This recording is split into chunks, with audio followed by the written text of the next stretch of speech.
সুস্মিতা, কি রান্না হচ্ছে আজকে? আজকে মাংস আর ভাত। ব্যাস, মাংস আর ভাত, আর সাথে পেঁপে ভাতে দিয়েছি। সে তো তোমার জন্য। হ্যাঁ, আজকে বেশ অনেকদিন বাদে অনেক লেট করে ঘুম থেকে উঠেছি।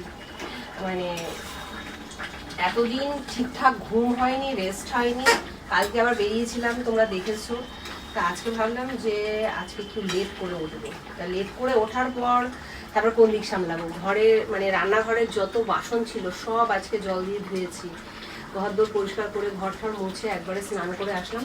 তবে হ্যাঁ, একটা আজকে জিনিস হয়েছে, সেটা হচ্ছে ছেলে আজকে আমাকে রান্নায় অনেকটা হেল্প করেছে।